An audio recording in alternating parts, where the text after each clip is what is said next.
in the district, and the last 8 is the current technical education director. I get asked a lot about why we don't have vocational programs in the high school. Well, we have vocational programs, they just have a different name. They're called career and technical education. And we have 15 different programs across the district. And I'll highlight each of those briefly, and then we'll talk more specifically about our construction program. My office is, we're a small department. There's just myself, my admin assistant, and then we have a gal that works with recruiting and, kind of promotion of our programs with the feeder schools. You can go ahead and advance, Mackenzie. At Casa Grande Union High School, we've got 8 CTE programs. The agriculture program there that operates under the plant systems umbrella, culinary arts, early childhood education. We've actually got on-site preschool that we take 3 to 5-year-olds from the community and provide daycare for them, preschool for them. We have, of course, construction technology, bioscience, engineering, marketing, and then automotive. Okay, Mackenzie, go ahead. Over at Vista Grande, in the last couple of years, we've been able to grow some programs. We're kind of at a standstill there for a while, but we've got culinary, early childhood again. There's another preschool on site that's managed by our students and some staff. Marketing, stagecraft, automation, robotics we brought on last year to try to help align and get kids prepared to step out to CAC and their program that's going to prepare workforce for Lucid. And then, of course, graphic design and construction at VG. Go ahead. We also send students over to CAVIT. A little bit of history. In education, we use a lot of things, a lot of acronyms, but the Central Arizona Valley Institute of Technology is a joint technological district. So there's 5 high schools in the area that we can feed students over to CAVIT, and then all of our students are reported, the enrollment's reported, and we get an extra 0.25 funding on students, all of our students that are in career and technical education programs. But CAVIT offers law enforcement, fire science, cosmetology, nursing, medical, pet assisting, massage therapy, and dental. Go ahead, Mackenzie.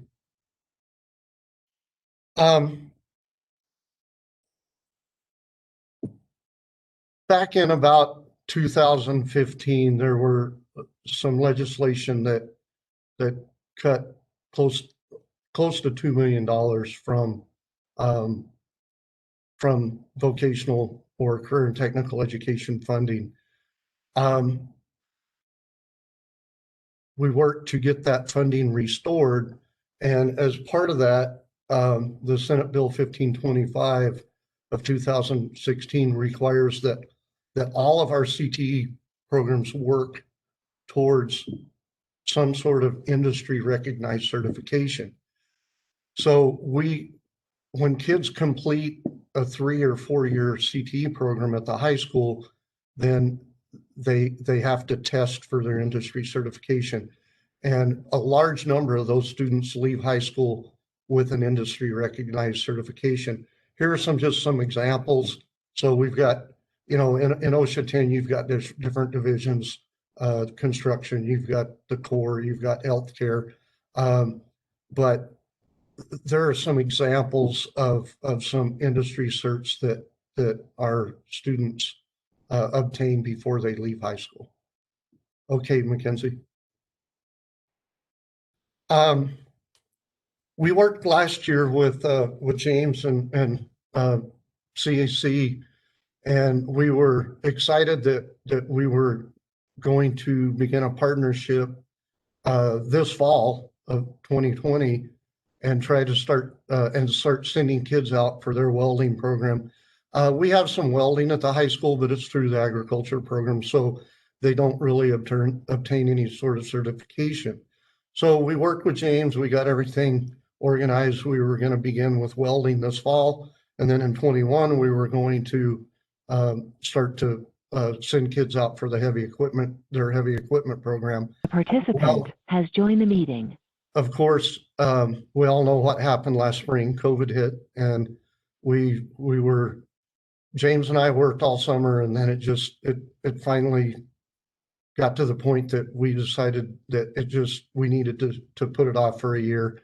So we're optimistic that next year we're going to be able to enter into the partnership with CEC and start sending some of our students that have an interest in welding and heavy equipment out there. Okay, Mackenzie. Each of our programs have to follow the state established standards, technical standards for that program. And so I know the mayor wanted me to talk specifically about our construction programs, but I wanted to give everyone a little oversight of all of our CTE programs. So every year, every few years, these standards are validated through industry partners with the Department of Ed, so that we're teaching the correct standards in our programs. Go ahead, Mackenzie. So in construction technology, those are the 16 technical standards. Each specific standard has several indicators under them, but that gives you an overview of the types of things that our construction students are learning. I'll just give you a minute to look at those.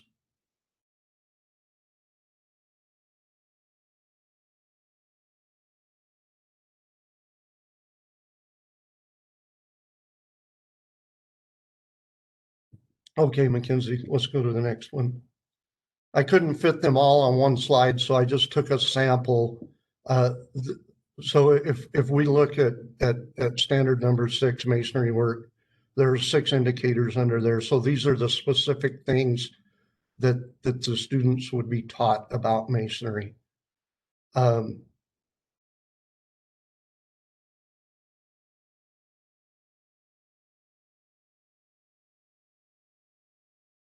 So, for example, in number 8, when they're wall framing, they cover layout, posts, plates, doors, windows, headers, all those types of things. Wood and metal studs, base exterior walls, etc. Okay, Mackenzie, let's move on.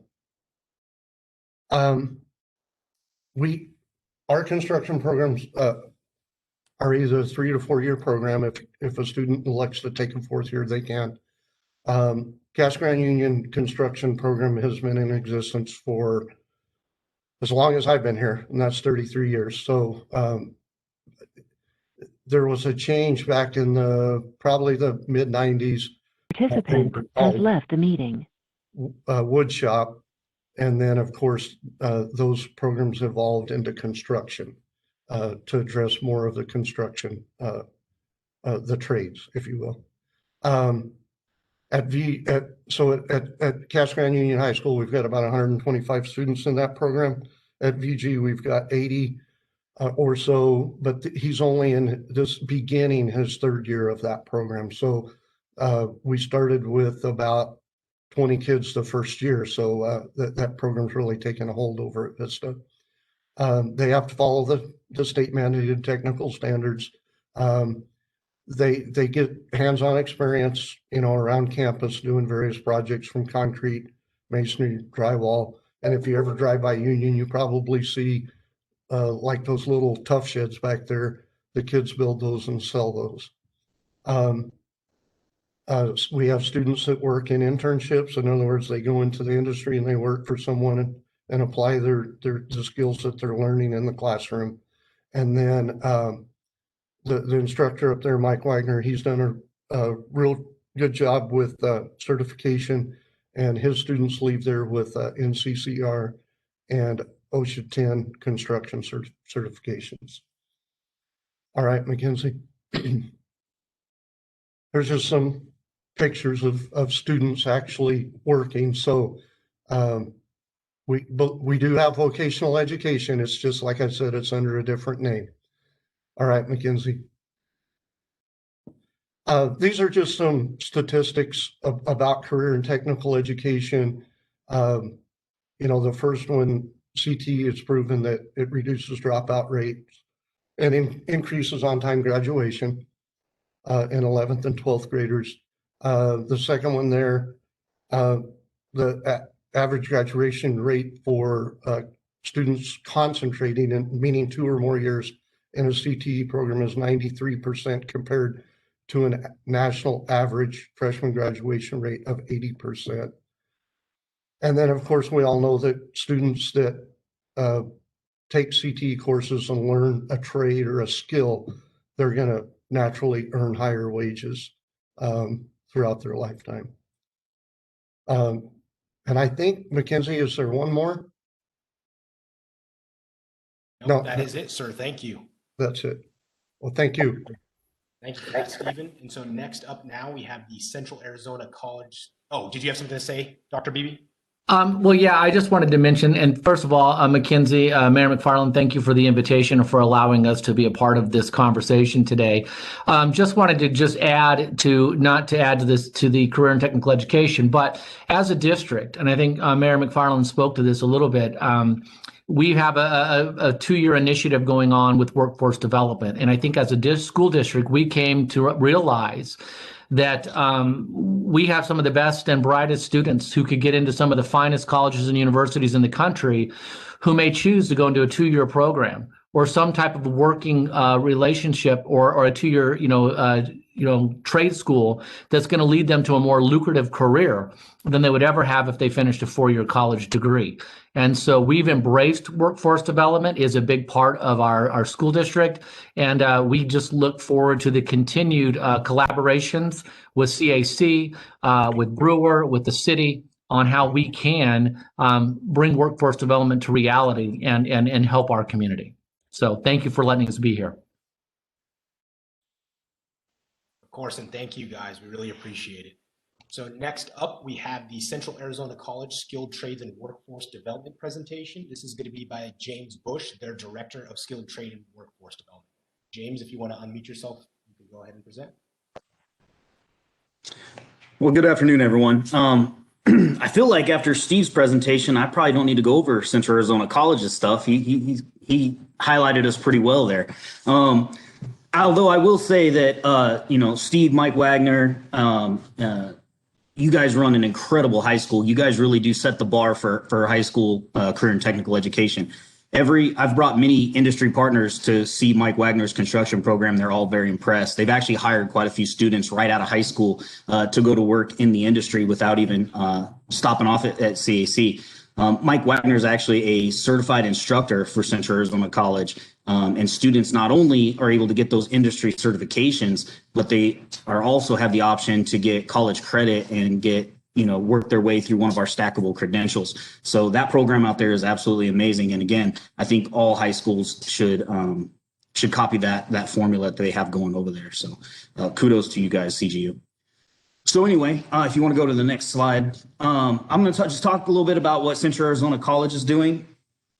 And again, like CGU, I appreciate being asked to speak today, and I hope I can provide some insight to what Central Arizona College is doing to prepare Pinal County students for the workplace. So you guys have probably all heard those clever phrases that it's not a problem, it's an opportunity. So our opportunity right now in this country is a significant lack of skilled trades professionals. If you guys look here, you will see over 2 million craft professionals are going to be needed by 2021. We're nowhere near that number. A lot of times when I talk to people, they they complement on the amount of students that we're turning out. And over the last 3 years with our partnerships with Sun Construction and Wilson Electric and other companies like Landscapes Unlimited, national companies, we've actually tripled our enrollment and graduation rates over the last 3 years. And I always tell people we could have 6 more Central Arizona colleges and we still wouldn't meet the need necessary just for the state of Arizona. So it is a bit of I guess a crisis opportunity, if you will. Next slide.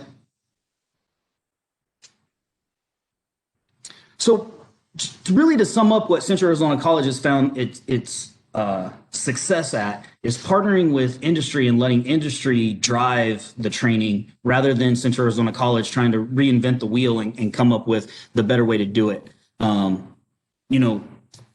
Brewer's on here, and it would be foolish for me to say that that Central Arizona College could train better plumbers than Brewer can, right? They do it every day.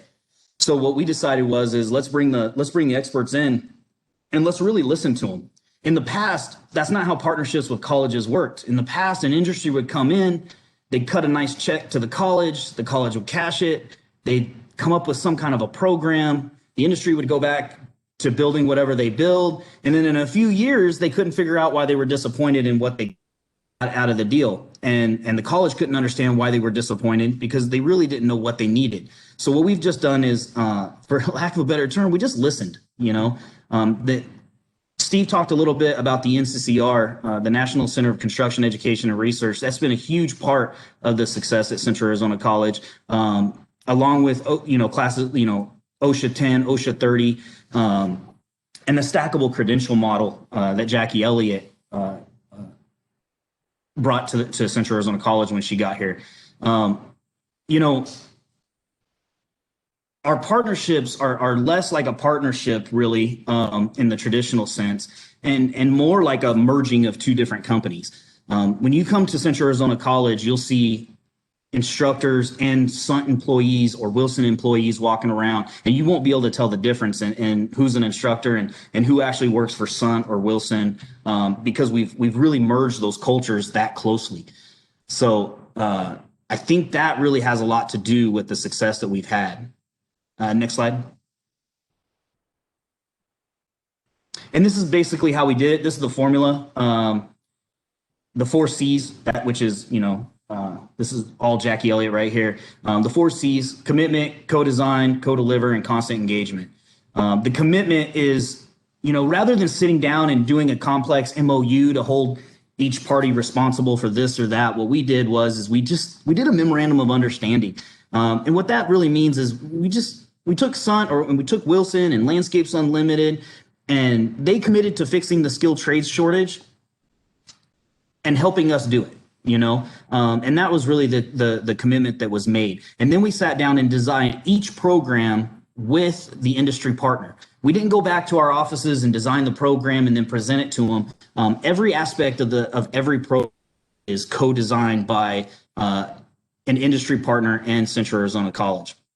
And then co-deliver. We have multiple students. Like I was saying, Mike Wagner actually teaches for the college at some times. And has that crossover, and the students get the benefit of not only getting the experience of a high school teacher, but also a college professor while they go through the program. And so we do that also with Sun Construction. I've got multiple superintendents and subject matter experts that come in and teach classes for Central Arizona College. And our students are learning exactly what's being done in the field right now today, not 5 years ago or 10 years ago, but right now today, and all the new technology and techniques that are being used. And then constant engagement. The truth is I get confused all the time for a Sun employee. It probably has a lot to do with them always giving me, hats and shirts and stuff like that. But I spend so much time with them that I start to feel like maybe I am on the payroll.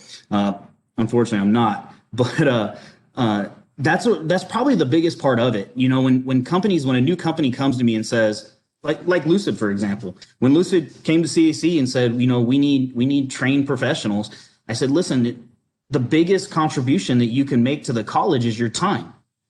Sitting down with the professors and sitting down with, myself, the director, and coming up with exactly what you need in a graduate is going to be the biggest contribution you can make to the college outside of buying equipment or donating money or anything else or giving scholarships even. The time that it takes to develop a really good program is the most valuable thing that an industry partner brings. Next slide. So here's some of our, here's the chance, some of our outcomes and a chance to pat ourselves on the back. The SUMP program, like I said, over the last 3 years, double our enrollment. We're close, this year we're actually close to 500 students. And every student that's coming through and graduating is not only getting industry certification, but they're also getting anywhere from a certificate to an associate's degree. And we even have a partnership with NAU where they can transfer all of those credits, which is very unique in a CTE organization where you can actually transfer CTE credits outside of electives for major credits at a university. But we sat down a couple years ago and made that happen at NAU, where these students can continue, even if they go into the workforce at some point, they can continue their education and eventually earn a bachelor's degree in industrial leadership with NAU. The benefit to the employer is that they end up with a bunch of superintendents and project managers that actually know how to build. They actually came up, learned how to build, and then worked their way into a supervisor position. You guys can see here the graduation and certificate rates that we've experienced as a SUMP partnership. And I will tell you, it's continued to grow. Even with the pandemic, our enrollment has been surprisingly high. Not just compared to other programs, but even the hit that I felt like we were going to take during this whole thing, I've been pleasantly surprised. We still ended up with max enrollment in welding and heavy equipment and in the commercial electric installer program. So that was a big win, especially with all the unknowns that COVID-19 brought. And then our high school partnerships, which Steve already talked about. We have a high school partnership with Casa Grande Union and their incredible program. We also have a partnership with Florence Unified School District where they actually bus about 80 students every day, Monday through Thursday, to the college to take part in one of our programs where they're earning high school credit and concurrent college credit at the same time. Next slide. And again, I'll be honest, the SUMP program has really become the standard for community college skilled trades. We've actually partnered with a lot of community college, even outside of Arizona. Tarrant County College just adopted our programs and has spent all year last year rolling out a pipe welding program and a heavy equipment operator program that matches the SUMP CAC program. Wilson Electric is an incredible program where we start 20 students every single semester. They get nationally certified. Wilson Electric employees and superintendents are very heavily involved in the program and the training. We're now a recognized apprenticeship organization, so those students come to school, get hired by Wilson, and then continue their apprenticeship right here at Central Arizona College. It really is a one-stop shop for Wilson and for Central Arizona College students.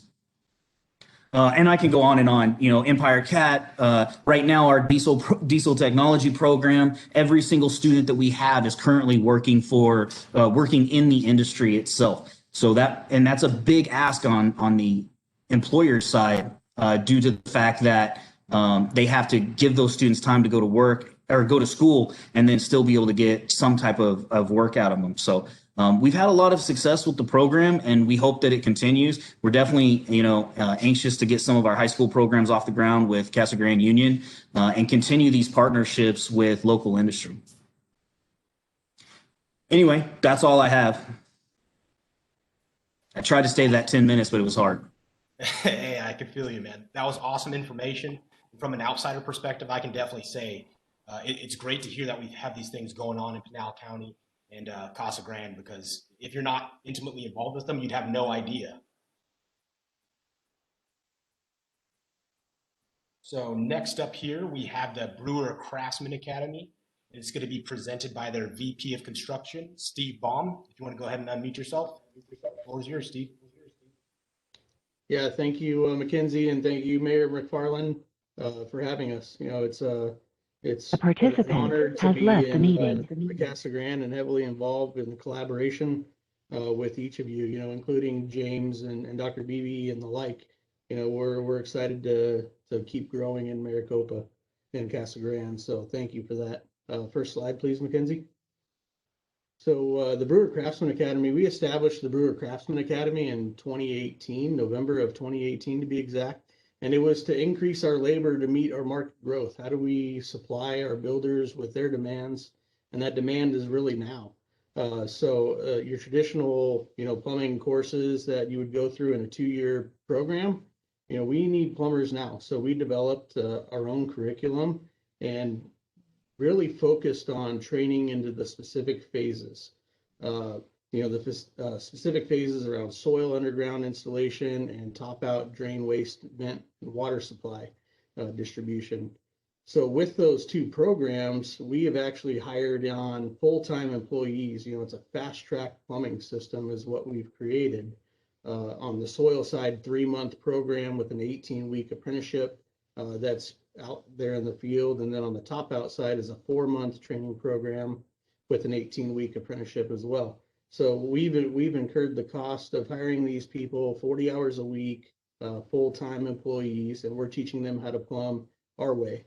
But we're teaching them more than plumbing, right? So, you can go out and teach somebody how to plumb, but how do you retain them? Because we have no way of locking them down in the training that we're providing. So, it's all about culture and teaching them financial responsibility and general construction sequence and knowledge, and how to be really a steward of the industry. So to date, we have completed 11 total classes, 9 of which we've completed out of our Phoenix office, and then 2 of which this spring we just completed in Casa Grande. Next slide, please. So with those 11 classes, we've run 162 cadets is what we refer to as our students or cadets. We've run them through the program. To accomplish that, we have a program manager, which is his role is really centered around curriculum development and recruiting. And then we have phase specific instructors. Their responsibility is on the course delivery, weekly assessments of each of the cadets, lab training, you can see pictured there, is part of our lab in our warehouse that we've created. And then also hands-on field training while still being in the classroom. We have a paired with peer program that it's 2-week rotations with established plumbers. Some of those plumbers now being on our 11th class, some of the previous cadets that have turned apprentices and then now piece rate plumbers are actually training and working to develop our current apprentices and cadets that are in the field, which is amazing. And that's really just in an effort to bridge quality centric to quality with speed, right? So they have that transition. We focused on quality, quality, quality inside the classroom and being centered in there. And then now it's time to go out in the field. And now we have to get them up to speed and build them into a piece rate plumber. So how do we do that? The mentor coaches that we've added that role and responsibility out there in the field, they are taking and heavily involved with our cadets that are phase specific as well. And they're just continuing that training, reinforcing the standards, the municipal requirements that may be different from municipality to municipality, and working with them to progress them toward piece rate plumbing. Next slide, please. So again, as aforementioned, we've completed 2 classes down in Maricopa, Casa Grande submarket. This is our building that we have taken down from the Casa Grande High School District. Great opportunity for us to succeed down there.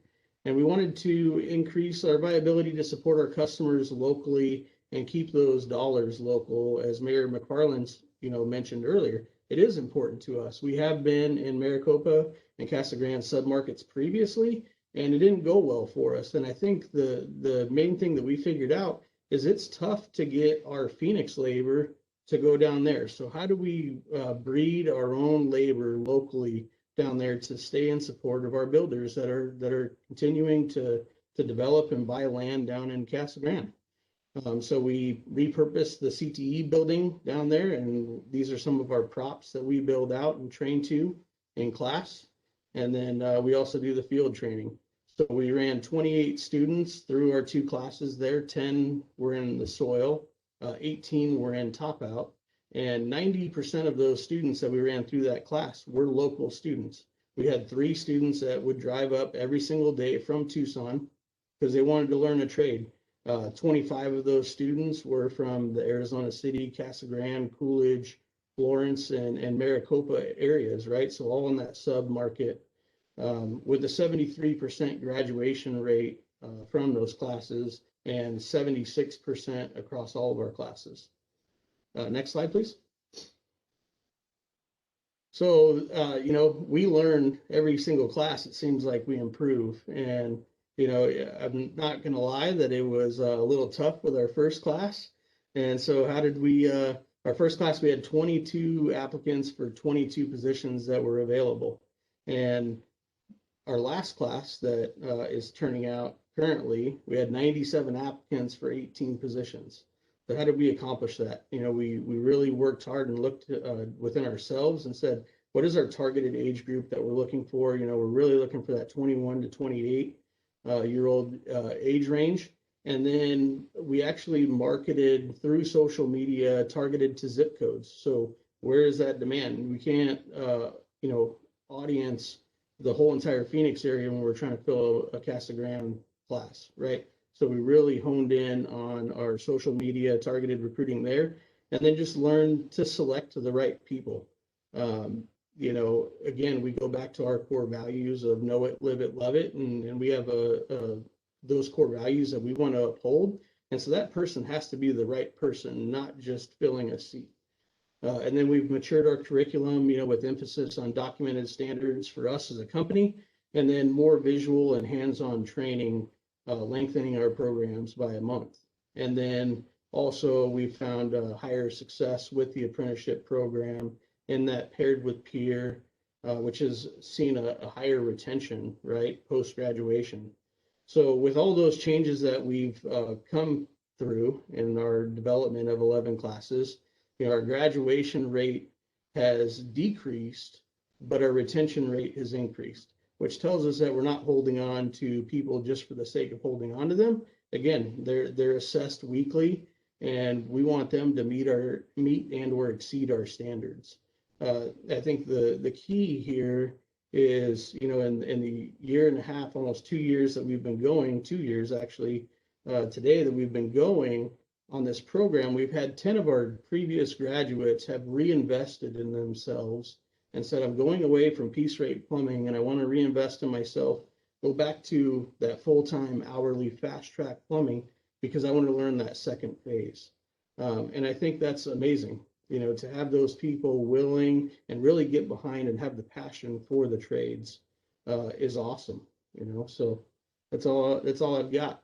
If anyone has any questions, I'd be glad to answer. I really truly challenge, you know, any trades that are on this call to really get behind the labor development.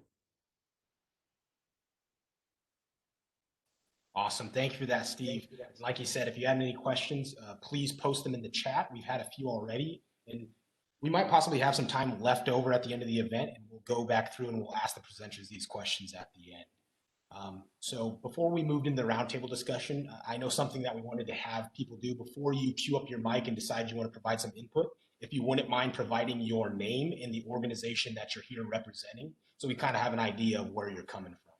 So coming up next right now, we have the roundtable discussion. It's going to be led by the CFO for Brewer Companies and VW Connect, Kevin McEwen. And I believe he's going to go into a brief background about how he connects here locally within Casa Grande and Pinal County. So Kevin. Yeah, thank you, Mackenzie, Mayor McFarland.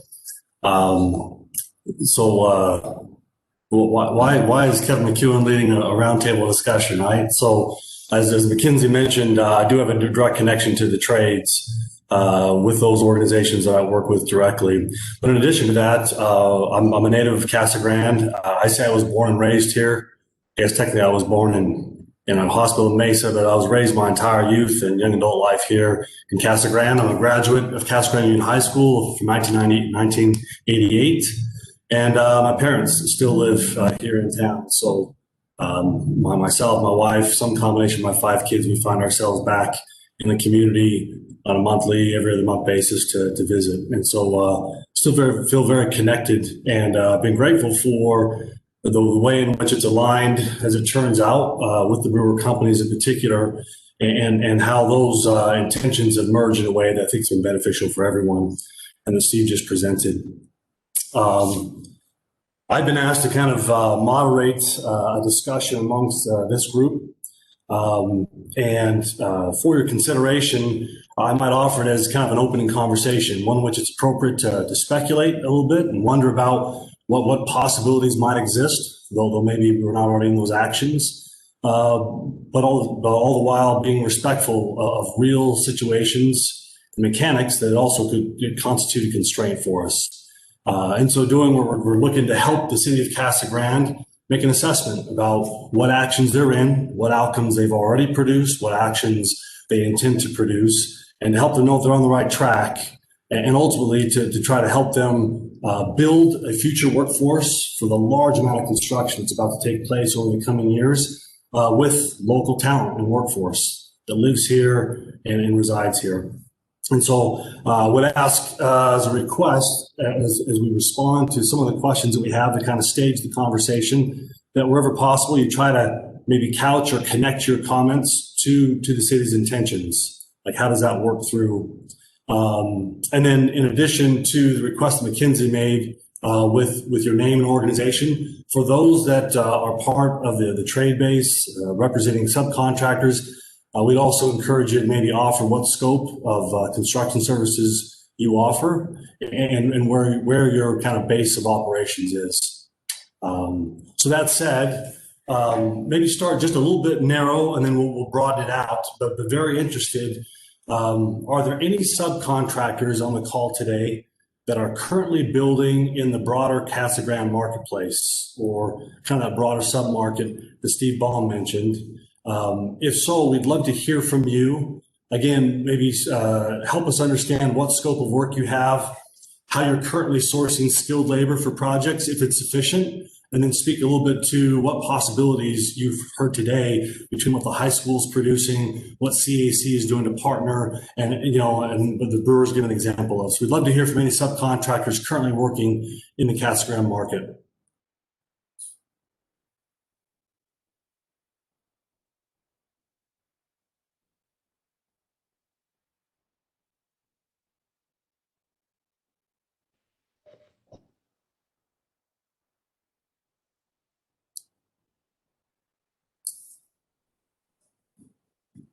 Okay, so maybe we have a limited audience there. Let's do this. Let's widen this a little bit. Are there other subcontractors, maybe not currently performing work in the Casa Grande area, but are interested in doing so or intend to do so in the future? Same line of questions. What scope of work do you perform? How will you plan to provide skilled labor for those projects? And again, how do you feel about what's been presented today as a possibility?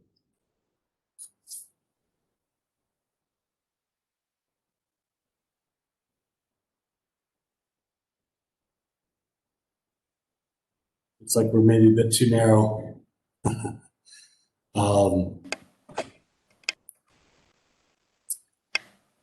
So remember too, guys, you possibly, if you're trying to speak right now, double check to make sure that your microphones aren't muted if you had yourself muted when you came into the call.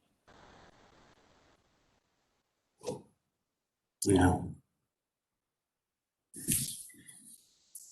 So expanding it even more, developers, builders in the call, how are you thinking, and what would you say about, again, the action the city of Casa Grande is in, the outcomes are after, and for those trades that appear to be very few that are on the call today, how will you make them aware of these opportunities and possibilities?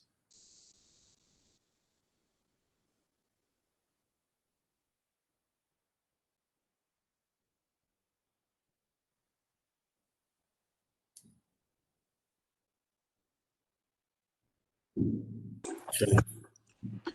So this is Tommy Roof with W.E. O'Neill Construction. I'm Tucson based, but we also have a Phoenix office, and we worked in Casa Grande.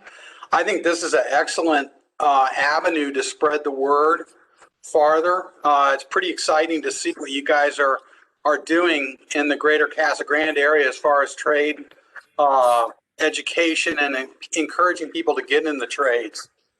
We don't actually self-perform any work, so we're not actually hiring any tradespeople. We're hiring subcontractors. But when we see subcontractors that are involved in these kind of programs, that's something we're looking for in a subcontractor, because ultimately it's really about improving the industry. Thank you, Tony. Kevin, can you pick me up yet? Yeah, gotcha. That's my third attempt on microphones. So I'm Mike Brewer. Worked closely with Kevin and have for a long time. I guess just jumping in, try to get the ball rolling. What we find on some of these calls is people, they're triggered, and I think that to get the most value out of the time spent together, it literally is, it's fairly broad. We came down there, obviously, I would challenge the builders there, it's incredible. Almost 1,000 permits pulled year to date in Casa Grande. Who would ever thought? I'm involved in some other work down there with you guys on a workforce development board, and I listen to all the good things that are happening. And I come back to the office and just say, man, there's a train getting ready to run that town over, that whole county. And it's just so many good things going on. And so as the builders look there, the jobs are there. People are going to live there. We're going to need to build homes there. That's land development. That's, just an incredible amount of opportunities. And so how do we go about fulfilling that need? And as Kevin mentioned, extremely tough for us as contractors to, efficiently move manpower from the Phoenix market to that market, or from the Tucson market, frankly. And so for us to be successful, we felt like, the natural thing to do, I tell the story, it's a little bit twofold. Number one is let's prepare our workforce so we can take advantage of that market as it matures on the housing side. But second to that is, can we actually take our, show on the road, so to speak? We've done the classroom work here in our Phoenix office, and now we've gone down and with the help of Dr. Beebe and others in the community down there, set up shop in the old CTE building, and it was a resounding success right up until COVID kind of kicked us out. And so, that class actually ended up in the field sooner than, so that we could have the social distancing and have the outside air influence. But, we're excited about the marketplace, and I think any subcontractors on the call should be as well. And I think that what I found, we talked about doing some sort of a school for at least 10 years, probably longer. And it was a lot of talk. And when we finally decided a couple of years ago that we can't wait around anymore, for us to gain means somebody else lost. Other contractors in town lost people if we gained people because of the nature of the workforce. And we said, that's just not a good move. The industry needs help. We need more employees. What can we do to do that? And so I think that, that initial foray into the education world, if you will, as Kevin said, or Steve said, I think, our first class was interesting, to say the least, compared to our last. We didn't know what we were doing. We were plumbing contractors. We're not educators, and frankly, we learned a lot, and we've learned a heck of a lot over the last 2 years. And I think what I offer here, and the reason I jumped in, is I'm more than willing to make myself available, and probably some of my other team members, I won't speak for them, but to have discussions with other subcontractors that are interested and don't understand what does it take to set up a program? What are some of the costs? What are the time? What kind of people do you need? All these things that, we went through over the past 2 years, and really effectively in the first probably 9 months, that, we've been down that path. And I think that part of the challenge becomes, it's not cheap. It's an expensive proposition. And so how do you think about the return on that investment? And it's not a 1-year return. It's a long time return, long term, if you will, but there is an absolute return fairly quickly. One of the things that I think that it's an industry we are still hung up on is this notion of a 4-year apprenticeship. That's too long for the youth of today. If they're going to look at and entertain these jobs, and again, it's my opinion, so I'll preface it with that. My opinion is the kids, when they hear about the opportunities and they hear about, what we call a fast track program, that gets them out there, gets them earning a living fairly quickly, they're interested in it. The last class happened to have just under 100 folks submit for it. The one before that class, I think we had 36, we cut it in half. So I think we had 36 seats available and we had over 130 people apply for it. So there's a interest in these jobs. And I think the thing that interests them is we built an identity about this fast track notion. And, it's real. The real outcomes are out there. We have students that are out there earning, over $70,000 a year, their second year out. And I don't care who you are, that's a success story. So I'll shut up. I just want to kind of get the juice rolling, if you will. And just again, open to any kind of discussions about anything as it relates to any of this. Thank you, Mike and Tommy. Hey, Kevin, this is Craig McFarland. I think the one thing that I'm taking away from all this too is the fact that maybe we haven't done a very good job of communicating all of the work that is being done, like by you guys, by Brewer, by CAC, by the high school, to Stephen Sipes' point that, you have vocational programming. We just call it CTE now, but a lot of people don't even know what the CTE acronym means. So I just think that from a communication standpoint, we should be doing more of this sharing, if you will, because I think there are things that the high school could do to help the Brewer Academy. And I think there are things that the Brewer Academy could do that will help the high school and CAC. So, and maybe even Cabot. So there's all kinds of, I think, synergies here that I'm seeing, because honestly, we haven't seen all of this together before. So even for me, knowing a lot of what's going on out there in terms of the training and our workforce needs and our education system, it's still been helpful even for me to kind of put it all together, right? So now I can kind of see the bigger picture. And I think that's the piece that we haven't done a very good job of. And I'm not blaming anyone on this call, but it's also, I think, incumbent on the contractors and the developers in the industry to also be a part of this conversation. So it's, I think we have a lot of good stuff. It's just we got to work together. I guess that's my point. Okay. I'll shut up. And hey, Kevin, this is Mackenzie. I'm just going to read off a few comments we have here from the chat from some participants here that don't have the ability to speak. So Thank you. First, coming up, we have Rusty Riggs from Capital R Construction, and he says, I run a commercial general contractor business here in Casa Grande, and I would like to assist, if possible, in the process of educating the students and maybe introduce them to the commercial construction side of the industry. I graduated from NAU, going through their construction management program. I would be interested in helping at the high school or CSC if you think it would be beneficial. So that's definitely some great input there. And then we also have Britta Elder from W. O'Neill Construction.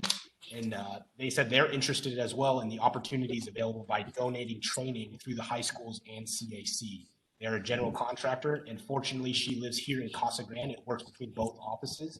And she says she's excited to learn more about these opportunities, and they're willing to do anything they can help. Wonderful. Mackenzie, I put my contact information in the chat for Rusty and Britta. Perfect. Thank you. Thank you all. Waiting just to see if there's any other responses. One of the things that in preparing for this and working with Mayor McFarland and Mackenzie that they asked that we kind of maybe question into is this notion of a return on investment. Mike Brewer mentioned that a bit, and what the experience has been from the Brewer Company standpoint. I guess how I thought about couching this a bit is, again, I do work for two organizations, and for the Brewer Companies, their business model, it's very appropriate, it's very synergistic, if you will, the way that works, and to grow local labor. As I think about the other organization I work with, VW Connect, that is required to use significant capital investments, large equipment, mobilization, those require them to have secured yards that are centrally located, and for the employees to show up on site and then to mobilize out to the work site and then come back again, which means that in that case, there would be, probably some math being done that says, hey, the volume in Casa Grande needs to get even beyond the 1,000 permits to the 2,000, 3,000 permit level before we could justify, a location in Casa Grande to stage equipment or materials and therefore take advantage of that labor. Anything along those lines that people have thought about or they are considering as they consider, again, the possibility that's been presented for the workforce labor to be here local, any challenges or opportunities that you see from a return on investment standpoint?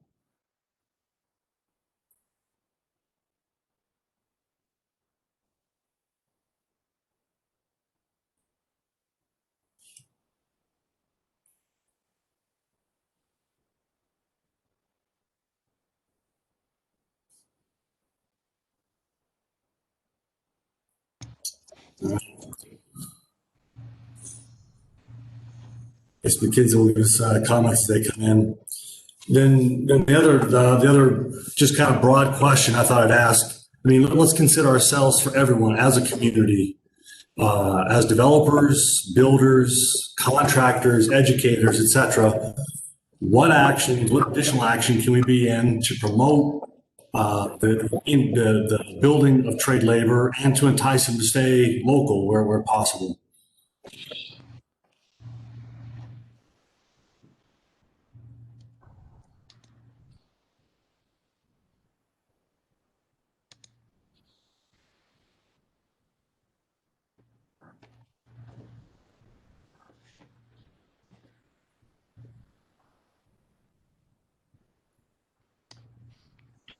So this is Tommy Roof with W.E. O'Neill again, and I think when I talk to young people about opportunities in the industry, I touch on exactly the thing Mike was talking about.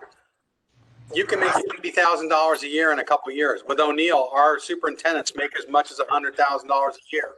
There's tremendous financial opportunity, as well as it being a very entrepreneurial industry. So that, I think, really attracts people into the industry. And I'm going to go ahead and mute. Thank you, Tom. Hey, Kevin, this is Craig McFarland again. I do have a question maybe for the high school.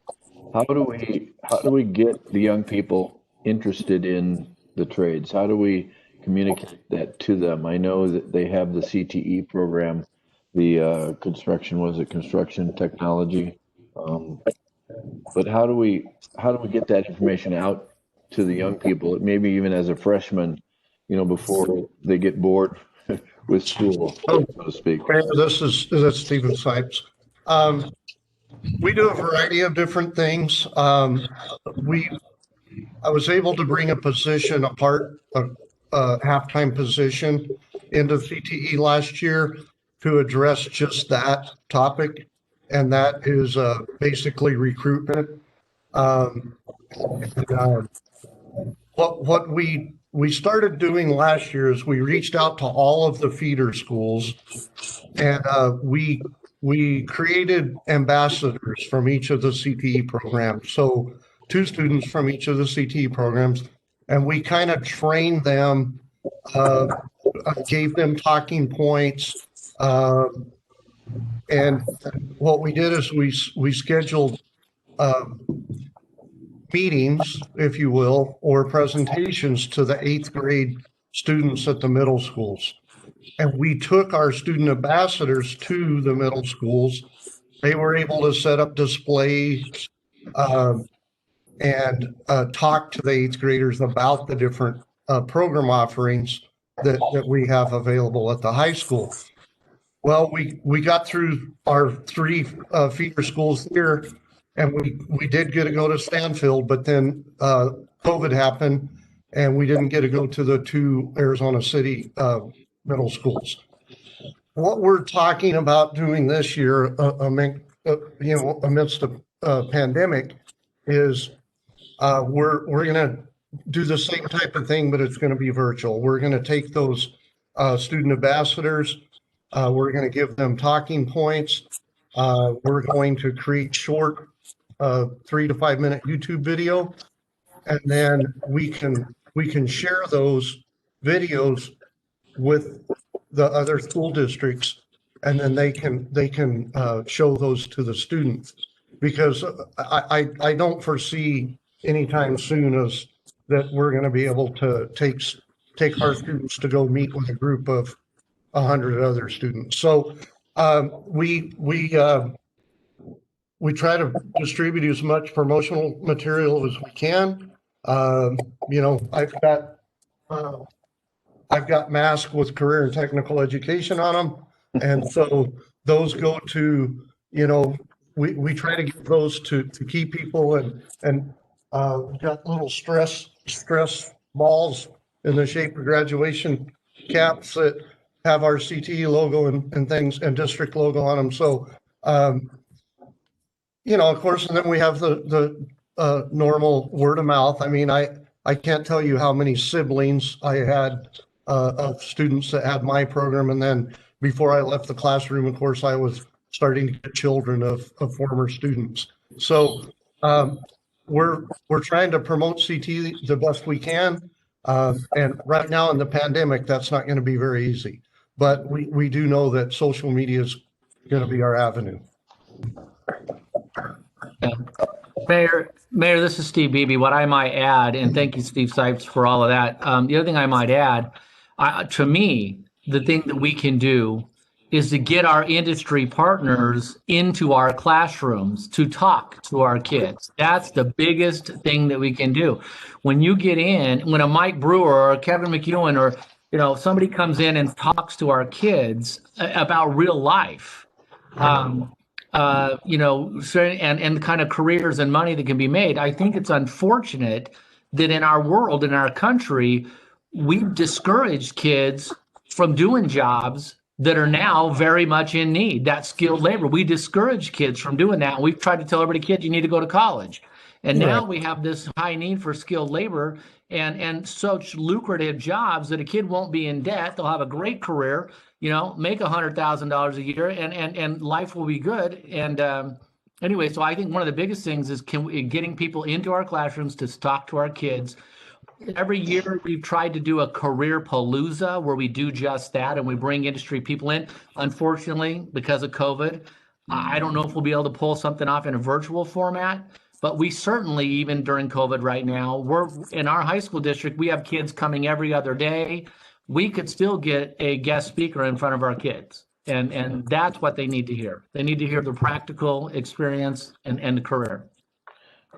Thanks, Dr. Beebe. Hey, just one thing too, I know Michael Cruz is on the line as well, and Mike is one of the administrators at the elementary school district, and he made an interesting comment that we don't do any of the CTE programs at the middle school level, and that maybe we should look at trying to extend that, because that's when kids are actually starting to make some decisions.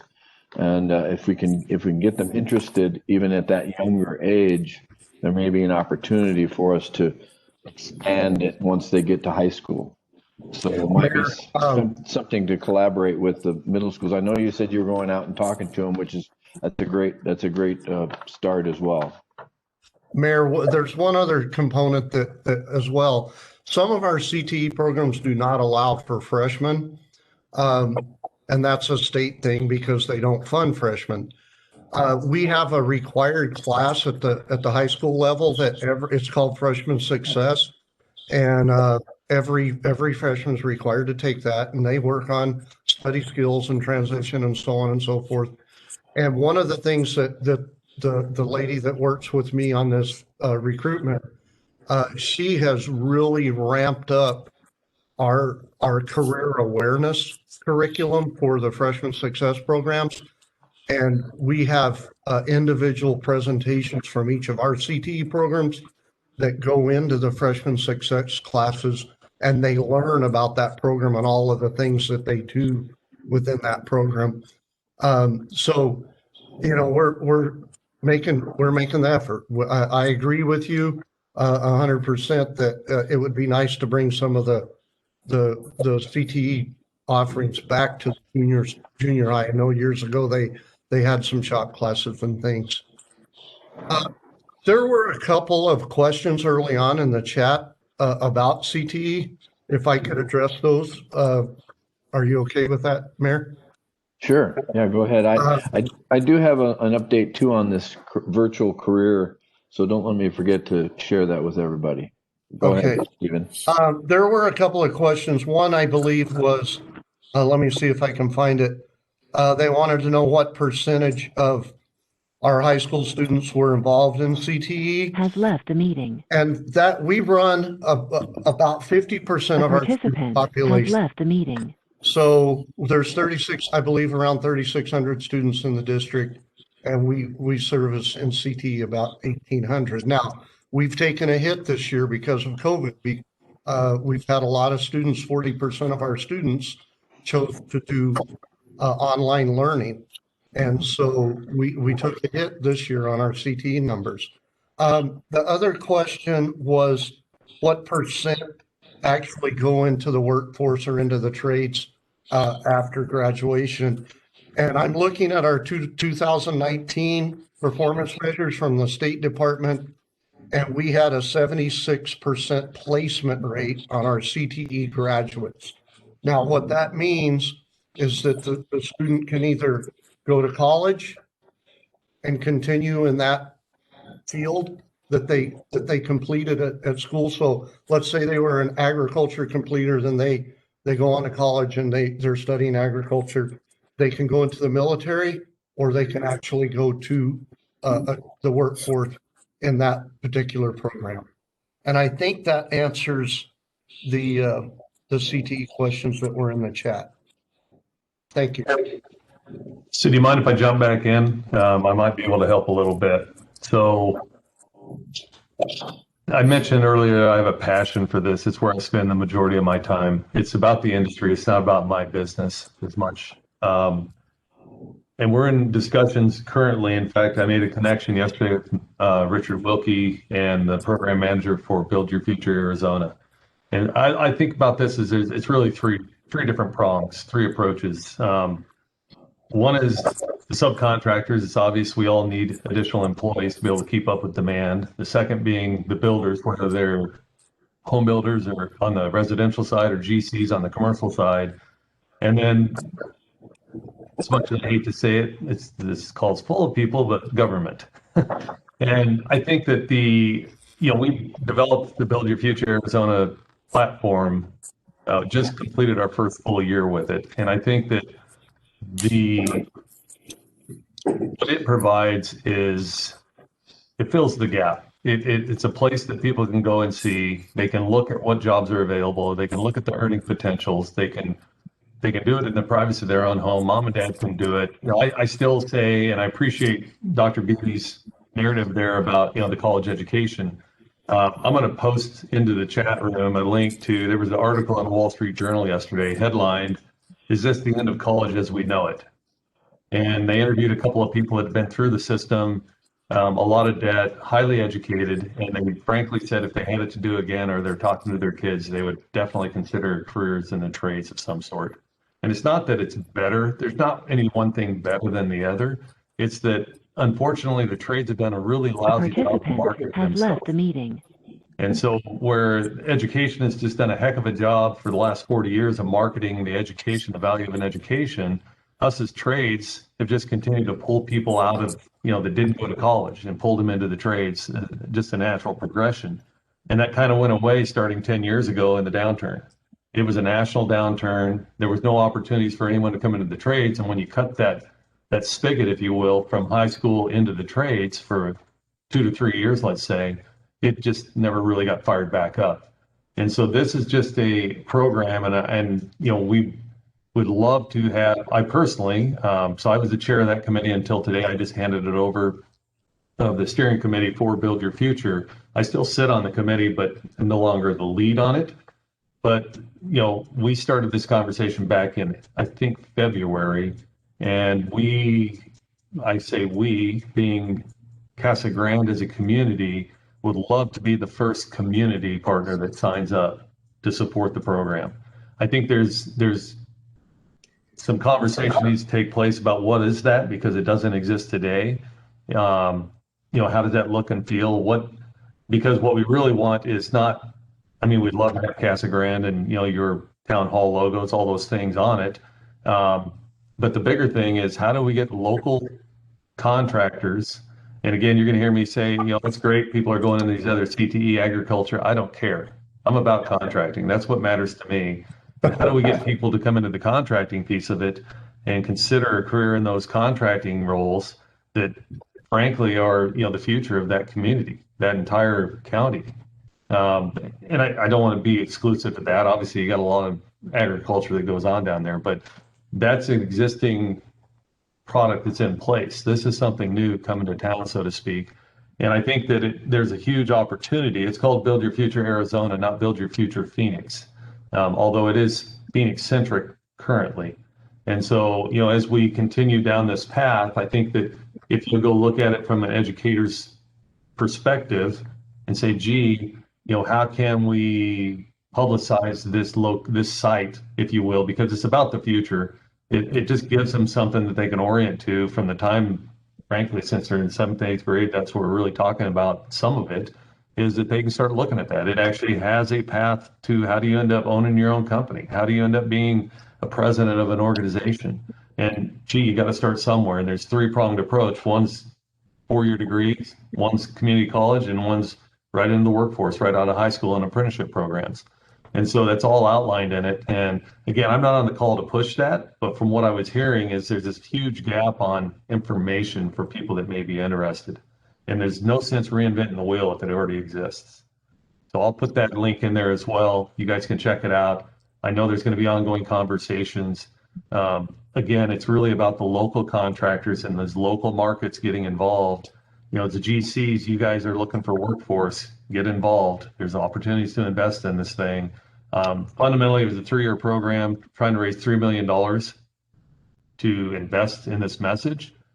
We've raised 2.2 to date. We're just finished up our first year, and we literally this morning at 8 o'clock did an update to all investors and potential investors. And I'm unfortunately didn't think to put this group in that call. But great success, better than we had expected in the sense of people and hitting that site and looking at videos and looking at different things that are available. So it's available. The marketplace is looking for this kind of narrative and Has left the meeting. And with that, I'll go ahead and post those things I'll put myself on mute so I don't feedback. Okay. Mayor, one observation. I know that, again, my role is to moderate, but one observation today, you know, the intention today was called Path to the Trades. And when I look at the who's attending who's engaged, and where the investment, the energy, and the intentionality lies is in the educational system. And in those developers, who look to take, to facilitate their offers by that. From the responses, it appears that maybe a lot of the communication needs to happen, to the subcontractors themselves to make them aware of these possibilities, as for consideration. Just one thing I've noticed through this. That said, any other comments? We'll probably move. Mackenzie, I don't know if there's any other comments in the chat room you think are appropriate this time to bring forth. Yeah, let me go through here and read if there's any that I know a few were brought up already by the mayor and other members so far. So let's scroll through the look. Mackenzie, while you're looking through that, let me just, I can kind of do some of my wrap up while you're doing that. I just want to personally thank Kevin Sipes and Dr. Beebe from the high school district and really Mike Brewer and Steve Brom and Kevin McEwen, you guys from the Brewer Academy. Really appreciate your comments and your participation. And James Bush, really from CAC. Thank you, James. I think it's been educational, at least for me. I know it has been. I'm not in the trades, but we all are affected by the trades. So, especially as a community, this community of Casa Grande. So I think there's some good, exciting stuff that can come out of this, and we will give everybody a recap on this. This will also be available to view online. We'll have it on our website. So if you just look up the path to the trades, you can find it on the city's website. So we will post it. It has been recorded. And then from this, we'll send out communications to everybody and come up with some next steps. Maybe it is something, to Kevin, your point, that we need to speak directly to the contractors and subcontractors. It's, a one-on-one, face-to-face kind of conversation. Or at least maybe it's a smaller group, that might include the high school and CAC and a brewer academy where we have a conversation, especially with some of the bigger contractors. It's a little hard on a Zoom meeting, and plus I think we had some technical issues with making sure that everybody had the link. I was one of those that didn't have the link, so I was scrambling, making some last minute calls to try and get on the call. So anyway, I really want to thank everybody for being on here. And Mackenzie, is there anything else that you saw in the chat there that we need to? I did add the Pinal Alliance for Economic Development and Bob Jackson. Bob's our past mayor for the city of Casa Grande and very active with the Pinal Alliance for Economic Development, and a Career Utopia, which he did, and I know the Brewer participated in, where we would go to all the high schools and they would have career jobs, and people would sign up and then do a breakout and go to those particular career locations, and they'd talk about salary and education expectations, that sort of thing. And so obviously since COVID, they haven't been able to do that, so they were actually taking it online and making it a virtual type presentation. So if there's anyone in the trades, some of those who said they were interested, I put Bob's cell number and his email on the chat. So pull it off of there, give him a call if you're interested in maybe being interviewed.